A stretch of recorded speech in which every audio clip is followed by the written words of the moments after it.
Hey, what's going on, everybody? Cody Pasby back with you. We're back inside the break room. We had a couple months off there. We had the industry summit. We had the national, a lot of busy stuff going on, but we're back bringing you interviews, box breaks with some of the biggest names in sports, entertainment, and much more. And we're going to start things off with an interview with a guy we met at the National. We said, hey, you like sports cards? We like sports cards. We do shows. You want to come on? It's been a long time coming. We're so happy to have a very familiar face. If you are a fan of ESPN Sportscenter, Kevin Negandhi joins the show. We talked about everything. SportsCenter. We talked about his Philly fandom. We talked about his sports card history. All of that, plus broke some incredible products as well. Check it out. Here is the break room with ESPN's Kevin Negandhi. Kevin, thanks for joining me, man. Cody, it's really cool to be a part of this. Thanks for having me. I saw Joe's break with you guys, Joe Staley, and yeah. I love seeing like athletes and people that are that you would not normally like say, oh, he collects cards, get into it. And now Joe and I met at the National, actually at your station, and we had a long talk about what you guys broke together. He's a good dude, so I'm happy to be a part of this. Yeah, and I think that Joe is just one of many guys now, many athletes who I think have fully gone all in on the hobby over the last couple of years. I think it's pretty incredible to see the change from, like, this used to be kind of just something that fans, really diehard fans love to do, but now it's really crazy to see. I know I see, like, there's a baseball player on the Padres who does his own show where he breaks cards. Joe's obviously super into it. I don't think this is something I would have ever expected to see all these athletes just get super hyped about this stuff. It's really cool too, especially if you're in a clubhouse or a locker room and there's a group or a conversation that's generated on opening packs and stuff. Like, the thrill of opening packs, I think, no matter what age, no matter what you do, once you understand it and once you know, like, that you're going to look for something that you personally like, nothing can top that. I mean, as somebody, I'm sure you've been a part of it and experienced it. Breaking packs is great, to the point, Cody, like, so I've got a 9-year-old, I've got a 7-year-old, and I've got a 5-year-old.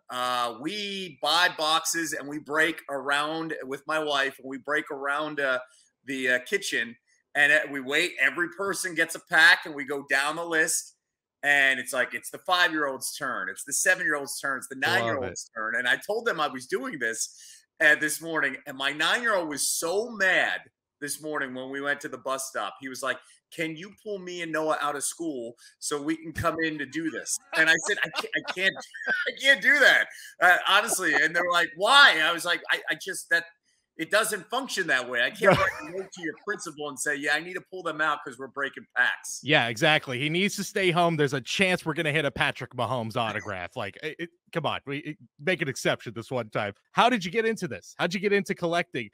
Did it start at a young age? Did you get into it later in life? Was there maybe a break in between where you lost interest and then regained the interest? Give us your sports card timeline. Wow. So for me, I got into it when I was 10, 11 years old. This was like the mid 80s.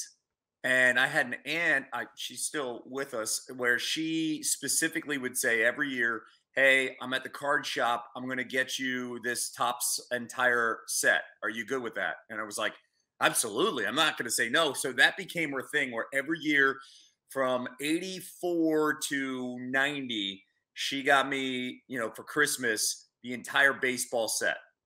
And that kind of got me intrigued and interested. And then I got to tell you, like, obviously the Upper Deck Griffey was, number one when it came out. It was the hottest thing around. Everybody thought that was our mantle card. It was our generation's mantle. So I started getting into it, when I was 13, 14 years old. My mom would drop me off at a local card shop and drive off and then pick me up in an hour, or say, hey, when you're done, just give me a call, come back. And it would always be my money, the money I made working for my dad, or, my newspaper route. And then that's just how I started getting hooked. Like, I remember specifically the 89 Score football set, and it's the green border. Yeah. And well, it had blue borders as well. The green borders were the rookies.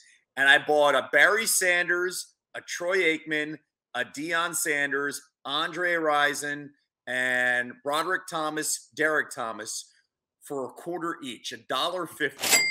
Each card I Oh, bought for a quarter. those were the days. Those were the Stashed them, days. right? I put them away. Yep. And then basically it was just opening packs like the Pro Set, the NBA hoops. I remember getting the David Robinson card with NBA hoops, his rookie, and it was supposed to be a big deal. And so, yeah, and I remember going to like a deli meat market to get these packs. And Wow. and like you said, those were the days, right? Or like going to go get a USA Today, and I would look in the back at the minor leaguers and Juan Gonzalez, Sammy Sosa, and then I would go try to find those cards, their rookie cards. So I got sucked in big time, and then I kept my cards stashed at my mom's house, and then a few years ago I went back and I pulled all my cards out. I went through all of them.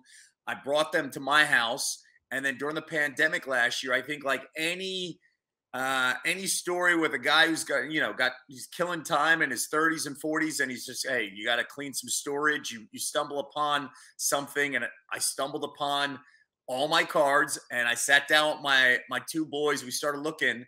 I looked up a local shop. I went to the local shop. I deal cards here in Connecticut. The owner, Alex, was incredible with my two sons, and that sucked me in. And it was like literally the weekend of Father's Day. And we were in every single weekend afterwards. And then after that, I kind of went crazy in August of last year. And I've been hooked since. Like locked in, breaking packs, going back and getting a bunch of stuff PSA graded. That Barry Sanders and those Troy Aikman cards came back as 9s. Wow. The upper deck that I had with with Ken Griffey Jr., that came back as a 9. Wow. So oh my gosh. it paid off, but put those in sleeves and then just putting them away, right? Exactly. Not everyone can say that. I know when I was looking through my old cards, I was thinking, why did I sleeve this stuff? And there's stuff that's not in sleeves where I'm like, if only I had sleeved it, maybe I'd have a couple extra $100. And you talked about last summer where there was just this huge influx of interest in this hobby. And I think a big part of it is, I know for me, as I was kind of getting back into things, watching ESPN, watching SportsCenter, going on ESPN.com, and, I see on the ticker, I see LeBron James card sells for $1 million. I go on the website, I read the article about Mike Trout and his card that sold for over, that was setting records. So obviously it's something that is a topic of discussion as of, very recently over at ESPN. Are you the only guy there that is carrying the flag for the hobby? Is there anybody else there that we should know is actually a huge sports card enthusiast as well? Cody, it's so funny. Then I started posting stuff on Instagram and PSA, and then I started getting like these texts from anchors and reporters. Hey, listen, I've got all these Jordan cards, or I've got all these Kobe cards. I've got all these Shaq cards. Can you help me like figure things out? Randy Scott, an ESPN SportsCenter anchor, called me up one day. We went through his whole collection on the phone. There's a Monday Night Football producer, Phil Dean, who's phenomenal. And he came over to my house. We went through his collection and my collection. Dave McMenamin, who covers the NBA and is always around the Lakers, he hit me up. And he was like, hey, listen, help me understand the whole grading process with PSA. So it's been great to hear back from. There are a handful of ESPNers. And the cool thing is they'll come up to you afterwards and be like, hey, this is what I got. This is what do you have? We exchange conversations, pictures back and forth. So there are a lot of us. There are a lot of us that are into it. And I bring it up every 6 months on the idea of, hey, we need to do this kind of story. Or, when the Mantle card sold for 5.2 to Rob G, like, it was like, this is a big deal. I'm glad that we covered it the way we did. I think you're going to see more and more of those type of layered stories over on SportsCenter and ESPN.com because it's relevant. I mean, it's an important part of, I think, being a sports fan, being involved. And I love that our company's embraced it. We did a YouTube show, Josh Luber and myself. briefly where, I got the producer involved, Scott Clark, who loved it, loved the concept, and it went well for 4 or 5 episodes, but it's finding a platform to continue to push it. And then Luber decided to do what he had to do with Fanatics. So, so there is an appetite for it, and I think you're going to see more of that hopefully down the road. Let's get to it. We're here to open some boxes. We sent you a nice little care package. Let's see what we've got in there. Love it. Here it is. So I'm going to pop it open. Opened it up earlier today just to see that I had everything in there. We've got some Select here. Yeah, the Select Hybrid, which has been phenomenal. So much color in there. Obviously, you've got the huge rookies from the 2021 season, LaMelo, Anthony Edwards, all that. Little NFL football gold standard. NFL gold standard. Now, what year is that? I think that is a 20. It's not the 21 gold standard. 2019. All right, so we're going Kyler hunting right now, which will be a lot of fun. Yes, I love this. This is had to. It's obviously a little personal thing as well. Having my own card with Topps, Allen, and Ginter. I haven't opened up a box at all, so it'd be awesome. Kind of cool to see what we can get in that, right? Yeah, hopefully. I know your base card's in there. You've got some relics, the autograph. Yep. So who knows? We'll see. There are, by the way, less than 250 blue autographs and less than 10 red autos. No, well then, fingers crossed for that red. Yeah, fingers crossed. And then we got a Panini Honors. Yeah, and this was 2020. Where do we want to go first? Well, I'll let you decide. What do you, let's see. What are you kind of feeling right now? What are you kind of leaning towards? Let's start with this first. Yeah, I think that's a good call. Less than a week away. Yep. Let's see what we can get. Yep. I know I got to bring it up. I hope this is not a too sore subject with what's going on with Philly, but I know you're a big Philly fan. 76ers. I won't say in disarray, but things are interesting right now, to say the least. Interesting is a good way to describe it. Yeah, putting it lightly. There's going to be a lot of drama. My immediate thought on this as of right now, Ben Simmons doesn't want to report. Sixers want to make sure they don't trade him 20 pennies on the dollar. Then they have to keep him and just be patient for the best offer. Now, I don't think that's unrealistic to ask for, but at the same time, you got to kind of have a middle ground here. You can't just sell low, but at the same time, you can't demand, the highest, you're not going to get Damian Lillard straight up for Ben Simmons, right? So Daryl Morey has to be a little creative, and maybe you wait a month into the season, you see which teams decide to say, hey, we need to make a move. We need to shake things up. And if you can't get Damian Lillard, do you get a package that eventually you get a third team involved to get something to come back to the Trailblazers and say, hey, let's get back into this conversation with Damian Lillard or Bradley Beal? That's another perfect example. So I know Daryl Morey, the president of the Sixers basketball operations, is one of those guys that wants to get a superstar. And I think he's going to be patient about it. The question will be, will everybody else be patient? And if you get CJ McCollum, there's nothing wrong with that. CJ's a phenomenal player. Pretty good consolation prize, yeah. You got a 25-year-old and a 31-year-old, and CJ's great, but like, you've got to make sure you maximize the value that you have with one thing. Ben Simmons still has 4 years left on his contract. Yeah. And that is a big plus for a chip when it comes to the Sixers trying to trade him and finding a partner. So keep our fingers crossed. It's disheartening that we're in this conversation, but in Daryl, I trust. Yeah. So let's see what happens. He loves to make the big swing. We know exactly. That. And if you look at his track record. All right, here we go. Okay, we got a Draymond. Oh, we've got a gold coming. Oh my gosh, right off the bat. Yeah, we got the guy that broke my heart in that series with the Sixers, and that is Trae Young. Oh, nice. This will make everybody happy. Tyrese Maxey, a rookie card. Very nice. Here comes the gold, all right? Right underneath. Give me a little drum roll. All right. Let's see what happens. Plays for the Raptors. Pascal Siakam. Hey, not bad at all. That's 3 of 10. So we will take that. We will take Absolutely. the Siakam card. No doubt about it. It's a good start. Very nice. Yeah, Siakam, solid player, and anything numbered to 10, Yes. especially. Here, listen. More than anything else, we've got to win in the Negandhi household with the Tyrese Maxey. That is a win in this house. All right, we got Ja Morant. Always good. Even a second-year job, good one. Yeah. RJ Hampton. This is a cool one. I actually think this young man's going to have a bright future, especially when you look at the way the Pistons are. Killian Hayes, and it's a disco rookie. Very nice. Okay, we've got another disco. Jalen Smith rookie. Another rookie disco. Nice. Yes, we'll take it. Yeah. And Damian Lillard. There he is. Boy. And you know what? Here, I'll tell you a little thing. I've done a couple things with Damian Lillard when it comes to the Special Olympics. He's a great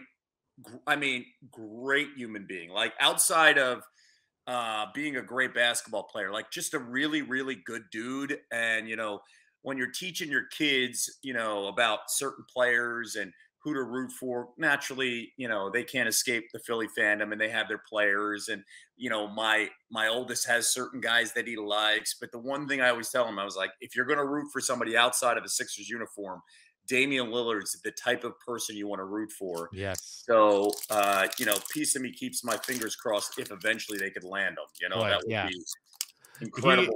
He's got a special place in our hearts, being here in the Bay Area, as a Bay Area guy. Yeah. So he will always have there's always the dream that he's playing with Steph and Clay one day, which might be, is there too much of a good thing? I don't know. I'll be willing to try.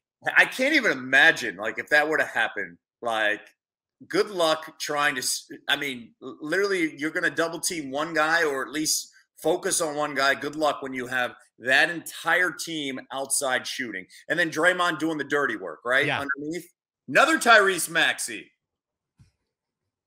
Okay, for us, this is a good one. It's like this box was listening in on our conversation. They knew exactly where to go with this. They knew who was opening it.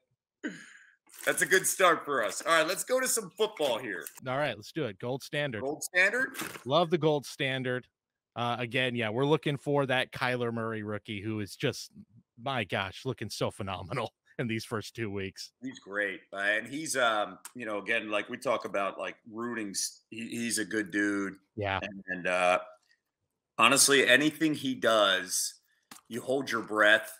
And I just love how he's broken the stereotype on size even more, yeah, he just creates at will. And I think he's built for, like, I'm not sure if anybody in the audience has Red Zone. He's built for Red Zone. Like, yes. Anytime you're watching Red Zone, you know that Kyler Murray's going to do something and they're going to go immediately to it. Him and Mahomes are the perfect Red Zone guys. That's the only comparable at this point, is that he was making throws on last Sunday, where you thought only Patrick Mahomes can do this. It's exactly incredible. All right, here we go. All right. Gold standard. And if we can't get a Kyler Murray, I think Daniel Jones also in this, so that might be a nice consolation prize. I know, maybe not for you as a Philly fan. That's not a good consolation prize, but hey. Okay, we got an Alex Smith gold. Very 14 nice. out of 99 numbered. Very nice. Phenomenal story. Love Alex. All right. Travis Kelce, numbered 163 out of 199. Nice. I would say best tight end in football, but as a Niner fan, I'll wait to see a few more games from George Kittle. Let me tell you, George Kittle is a beast. He's so much fun. Kelce did on Monday night, like Mahomes creating, and then Kelce just basically that little pass, and then Kelce's just running down everybody. That's pretty amazing. Incredible. White gold, Adrian Peterson. Very nice. Future Hall of Famer. Ooh, this is an interesting one. Oh, nice. A Josh Jacobs patch auto. Oh, that's very nice. What's that number 2? Looks like 25? Yeah, it's 70. 77. Okay. That's fantastic. That's a good looking card. Little Jack Lambert auto. Kids, nice. Those Hall of Fame ones can be tough to pull out of gold standard. That's very nice. That's a beast right there. Oh, yeah. So it's, out of 25, it's 17. I mean, that guy, oh, man, that guy, he was just nasty. Yeah. Won't see the likes of him again. The NFL won't allow the likes of him again. You're right. Exactly. He comes on the field wearing a helmet. He gets flagged. Yeah, exactly. Aikman at the end. We had Aikman 17 out of 25. Very nice. Couple of Hall of Famers, number to 25 to wrap it up. That's a very solid box. The Josh Jacobs, I think, a real nice one. Yeah, very, very nice. Let's go to that Panini Honors. All right, Panini Honors. Again, 2020. We were all going crazy last year. I will ask, what's the rookie quarterbacks class 2020? For us, we were all going wild with Burrow and Tua and Herbert. This year feels like it's even crazier with Lawrence and Wilson. Anybody from either of these classes you think is going to have the best future? If they can, it's so frustrating because it doesn't feel like they've learned their lesson after losing them last year. If they can protect Joe Burrow, I know they went with Jamar Chase. That's Burrow's guy, but they needed, I felt like, an offensive lineman. I mean, Burrow's one of those. He's taken still so many hits. He's got the juice to turn a franchise around. I love Herbert. Tua's my guy. Tua just can't stay on the field. It's a shame. That breaks my heart because I think Tua is a really good dude, and I'm a big fan of him and his family, and he just can't stay on the field. And the Herbert stuff is so fascinating. I've talked to so many people about this because when you look at his size, he is like a quarterback factory. And then Herbert walks in, you're like, oh, that's the guy. That's exactly how we want to build a quarterback, right?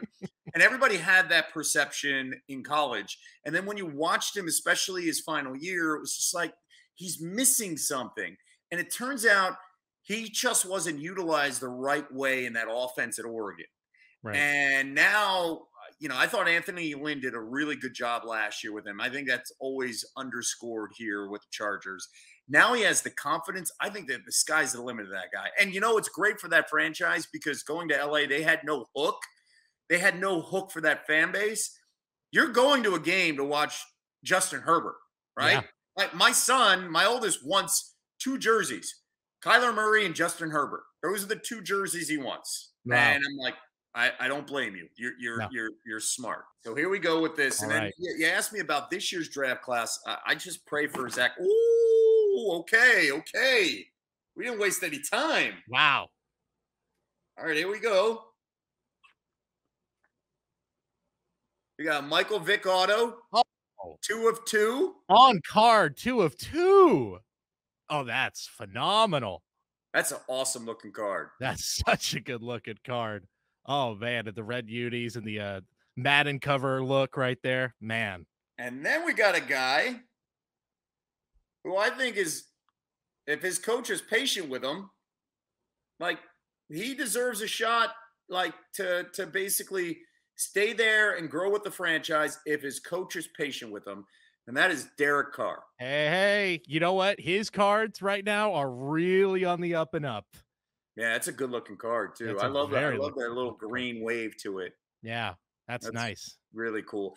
I've only heard amazing things about Derek Carr as a teammate. Like incredible teammate. I think that interview after Monday Night Football, everyone's pointing that like this guy is just. This is the guy you want to fight for. You want to win for this guy. Exactly. He was talking about Zay Jones being the first guy and how happy he was. They've got like 4 other wide receiver options. Zay Jones is the first guy catching balls from him every single morning. Really great point there, Cody. Really great point. But back to like this current class, like I feel bad for Zach Wilson because let's just see, like Sam Darnold just last night. Sam Darnold, different place, different environment, surrounded with some playmakers and some protection. Look what happens. And this is not a knock on the current Jets regime. It's just they just don't have enough people on that roster to protect that guy and enough weapons. I like Zach a lot. Trevor, I'm curious to see the Urban philosophy offensively because I think Trevor is really talented. It's just what's that next level step here in the NFL, and can Urban bring that offense to him to take advantage of how good he is? Trey Lance, I think, is in the best situation more than anybody else because the Niners and Shanahan know what they're doing offensively. Yeah. So I think Trey Lance, and you would probably love hearing that, has the biggest boom. Music to our ears. Yeah, and he has the biggest boom compared to everybody else, right? Yeah.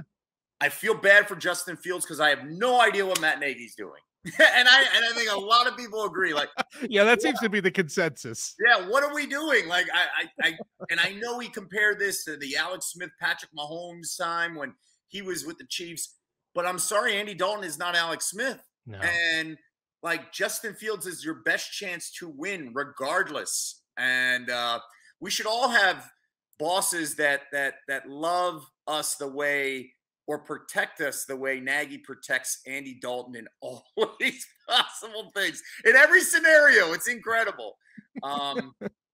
As for Mac Jones is in the best spot right now to succeed just because the organization is already built that way. Yeah. I mean, Josh McDaniels is a great OC, and Bill's not going to let him fail. You know, that like you get to organizations where it's like, all right, sink or swim. And then you get to organizations where it's like, no, we will make sure you do not fail no matter what. Yeah, you know, exactly. And that's a difference in changing, a player's career. So it's pretty remarkable. All right, we're gonna open this last one here in this box. Really good start though. Yeah, already just some great stuff to start off. All right, I got Willie Gay. Okay, and it's amazing. It's like the boxes are listening. I got Cam Newton of the Patriots. There he is. Oh my gosh. A nice cracked ice. Yeah, 5 of 15. Boy, hopefully he finds a spot on a roster. If somebody goes down, maybe the Cam comeback maybe is still just on hold for now. Yes. I got to tell you though, I'm back on that one. 2 of 2. Yeah. Love that's such a good looking card. Absolutely really love that one. All right, so we've got the Ginter, the Allen and Ginter. We'll open a few packs. Hopefully, pull your card. Now, is this the first time you've ever been on a card? Yeah, first time. So you're rookie. So we're getting your rookie card right now. If SportsCenter anchors, past or present, had rookie cards, who would be the SportsCenter anchor rookie cards you would want in your collection? Man, this is a good question. Man, I would try to get Chris Berman and Bob Lee. The Giants of all Giants. I would try to get their rookie cards. I would go old school and get Dan Patrick and Keith Olbermann. Yeah. I think the one auto I'd go after in every scenario is Stuart Scott. Yeah. The great one. Yeah. The Van Pelts, I'd collect anything that's Van Pelt.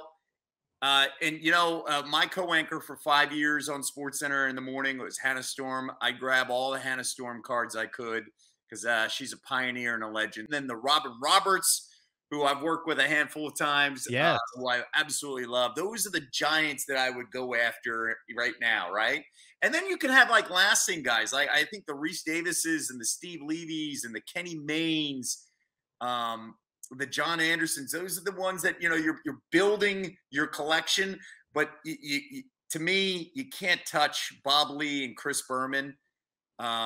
Because they're the Giants that started the company, and they're the reason why I'm here. I bumped into Boomer the other day. Me and him had a great conversation, and he had some kind words. And you're sitting there, and you're like, "Chris, you don't need to say all this kind of stuff." And he's just like, "No, I want to." And he's still involved. He's still following what we do at the network. He loves talking football.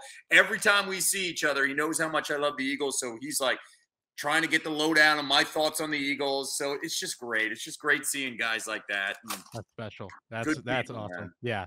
A Bob Lee, a Chris Berman. That's basically like you've got your 52 mantle. Like those are the cornerstones, right? 100%. Exactly. You get it. So we got an oversized card. Oh yeah, that's right. Every box comes with that nice big oversized. Every once in a while you'll get an autograph on here, which is really special. Oh, it's actually a really good card. I'm not sure how it's going to play at my house, but it's a really good card. How about a Jacob deGrom? Oh, very nice. Yeah, I was going to say, it must be an NL East opponent, and it is, it's the guy. Yeah, that's a really cool looking card, man. That is a gorgeous. Yeah, the Ginter stuff is just the design is always so cool, to throw it back to the roots of trading cards. Yeah, really fun product. Really well done. I was honored to be a part of it by Topps. When they asked me, it was a wild thing. A little comedian there. We'll take Jeff Garland. Oh, very nice. Yeah, Kirby enthusiasm. Huge baseball fan. Luis Robert. Always, yeah. Lou Bob. That's a guy we were obsessed with last year in the hobby for sure. Let's play 2, Ernie. Well, Chicago, a lot of Chicago love 3 straight guys. Yeah, the guy in the MVP race. That is Nice. Vlad Jr. Vladdy. Good looking card. Ooh, this is a little patch game used memorabilia there, and that is Carlos Beltran. All right. Ooh, a Yankee Carlos Beltran. That's not something relic. you see every day. Yeah. This is crazy. How about I love that they do this. This is the rallying back Golden Line Tamarin. Oh yes, these are always the funniest ones. The animals, you've got cats in some of these. Like it's just again, it's the fun of it, you know. That's the fun of it. That's Exactly. actually really, really cool that they do this. Meant to ask this earlier. Your Philly fandom. I got to ask. There is, shall we say, a reputation across the sports world about Philadelphia. Do you got any crazy Philly sports fan stories from your days of going to watch Sixers, Eagles, Phillies, whatever it may be? Oh yeah. So this is a good one. And by the way, I always preface any Philadelphia story by saying there is a 1% that's in every single place, in every single stadium, every single fan base has the 1%. This one, though, taught me about like what to do, what not to do when it comes to stadium etiquette. So this is the I would say late 80s, like 87, 88. My dad takes me to an Eagles game against Washington. And Washington is still really good at the time. They had won 3 Super Bowls in that window. And we're at the Vet, and the Vet has just it's just the concrete box that has that funky smell, but it was our concrete box and it was our smell. You know, it was just like, it's ours. Like we can criticize it because it's part of our family, but how dare anybody from the outside say anything about the place, right? Like you could say exactly what I'm going to tell you to say, but if you say it, people are going to be pretty upset. If I say it, they'll be like, you're right. Yeah, that's it. That's exactly what it was. Well, there's a guy in our section. I'm in the 700 level, and 700 level is notorious. There were a lot of rowdy fans, and it would get crazy, and that's why eventually we would have a judge and a jail, and in the bottom part of the stadium. Well, there was a guy that showed up, and he was dressed up as a hog. The Washington Hogs. When they were legendary offensive linemen, and he was so obnoxious the entire game as the game was going on. And I just made an observation. I was like 12, 13 years old. I told my dad, I said, Dad, he won't stop. And he's like in a section next to me. And he's like, yep. And he wouldn't stop in the first quarter, in the second quarter. I'm like, Dad, like, what the heck is going on? And he goes, don't worry what's going to happen. If he's smart, he would leave early in the second half. And I'm like, why? And he's like, just watch what happens. By the fourth quarter, game's out of hand. This guy would not stop taunting the entire Eagles section, and the entire section jumped him and had enough. Oh, and they made sure that he would never show up in any type of Washington gear again. Now, listen, like it wasn't to a point where we had to call the ambulance. Sure, but You said domestic. Memorable for him, and they gave him some souvenirs from the Vet when he was done and he left the stadium. And I learned right then and there that no matter what, no matter where I go, I will always be smart about what I wear if I'm going to an opponent's place. Yeah. Because why am I bringing that on me? You could be a fan and support your team, but if you're going to go over the top and be obnoxious and taunt the crowd and you're on the road, that's not a good idea. You're asking many years later, it's a 2009 World Series. We're in the Bronx. We went to a couple games. I'm in Phillies gear. My wife, she's now my wife. My girlfriend at the time's with me. Actually, she was my wife. We were newlyweds. And we were walking in after the game. We had just lost. Pedro pitched that game. And we're walking into like the subway system, the train station. And there are a couple of Yankee fans, we're surrounded by thousands of Yankee fans. There are a couple of Yankee fans that start talking trash to me. And I basically am holding my wife's hand. And my wife knows that I can go back with the best of them.